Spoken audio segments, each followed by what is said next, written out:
how's it going? It's Tim Brown, and today I'm going to be talking about, do too many outbound links hurt your SEO? And I'm going to share 12 expert tips. Recently, Kevin Indig tweeted, "It hurts to link too much from an SEO perspective. True or false? What do you think?" So a bunch of experts weighed in on this on Twitter, and our friend Nick LeRoy was one of them. He said, "I have no problem linking out if I don't want to link to a specific site, competitor, ? Then I don't use their resource, guide, or info that would otherwise warrant the link."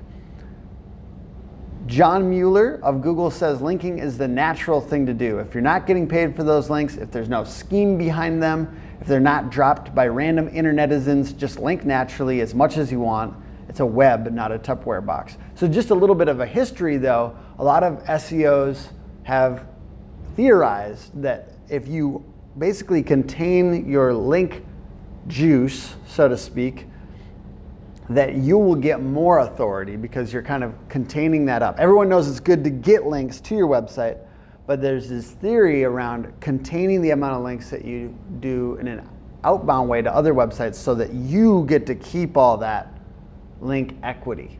And a lot of people disagree with that. So there's a few people that do though, so I'm gonna get to those. Ruth Barr said, "If by too much you mean hundreds of links per page, yeah, but also why are you doing that, my hypothetical friend? If someone said this to me, my first instinct would be to assume they're focusing on the wrong things." Carlos Ortega says, "I wrote a best X for SEO post some time ago, almost 70 resources with its follow links so users could get them.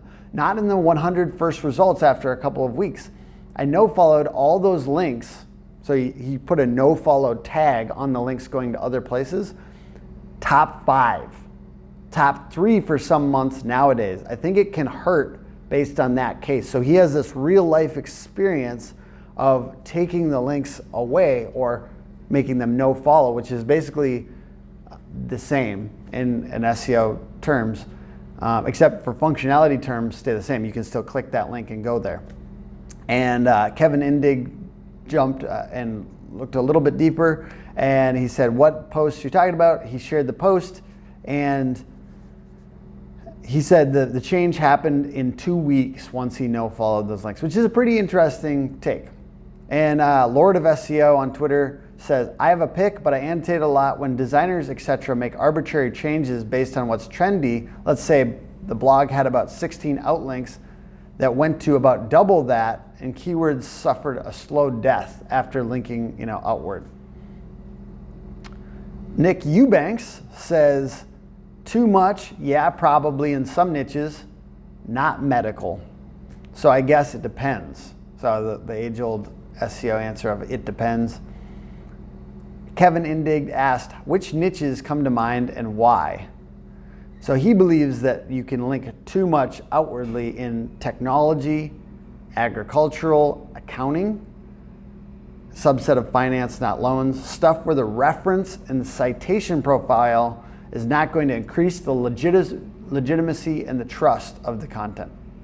So he's saying there's certain niches, like medical niche, that are going to require links, right? If you're linking out to papers, if you're linking out to Harvard, if you're saying, look at these citations, then it should be that way. But he's saying in different niches, which I've seen this all over throughout SEO, the rules change when you get into finance. The rules change when you get into health. The rules change in SEO in these different niches. So that's why niching is such a powerful thing. But in his experience, technology, agro, and accounting, that the citation, the amount of outward links, it's actually better to contain that a little bit. Bill Slawski says, "There have never been any pains in legitimate scientific papers citing sources that they refer to and providing attribution to them. That is why the model that PageRank was originally, is the model that PageRank was originally based upon. Attribution of source material is the right thing to do. Give credit where appropriate." Which makes a lot of sense. So Alexandra Teclova of Digital Olympus says false. So false that linking out to other sites is bad for SEO. Links are giving extra context and helping Google crawler move faster from site to site. On a side note, I know tons of blogs that are only referring to their own pages. I guess such types of SEOs are not really understanding how search engines work. Strong take. Christine Schlesinger says, nothing wrong with outbound links. I'm not sure how the myth started. As long as you make sure sponsored ones and ones from UGC are tagged properly, which is user-generated content. So if people are allowed to just upload blogs randomly on your website, if just anyone on the planet is allowed to just upload to your site, you need to tag the content that way so that it doesn't get spammy. And user-generated content, Google can take that with a grain of salt, basically.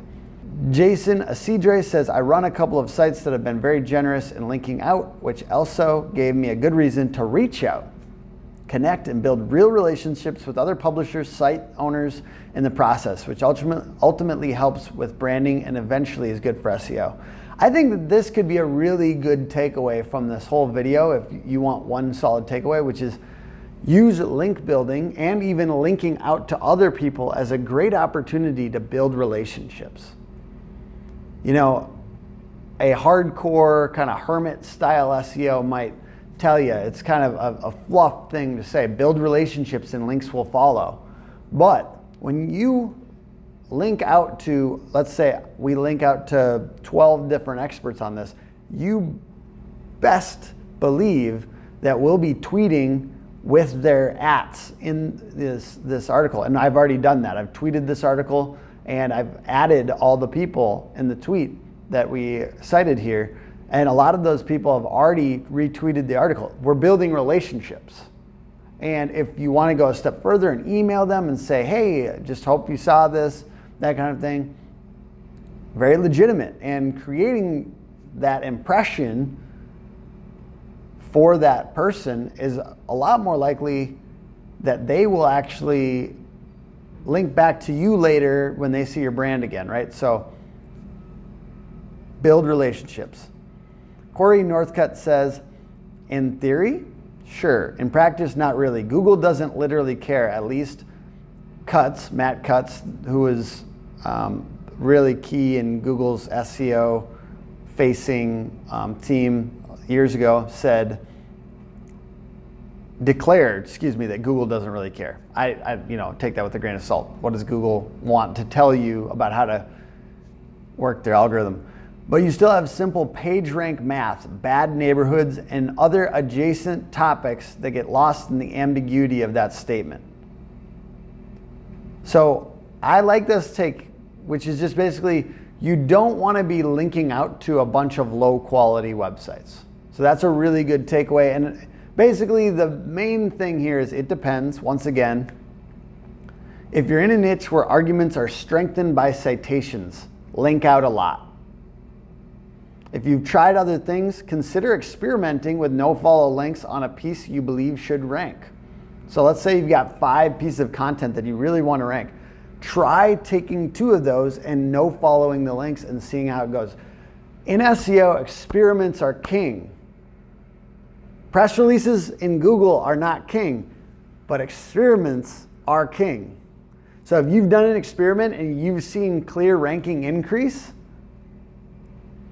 do the experiment again and see if it happens and see if you can establish a pattern. If you haven't done the experiment yourself, even take this video that has 12 experts on it with a grain of salt. Because if you haven't seen it with your own eyes, there are people that just parrot the same things over and over again because they read it in an article or they saw it in a video. Do an experiment for yourself. That's going to matter more than anything.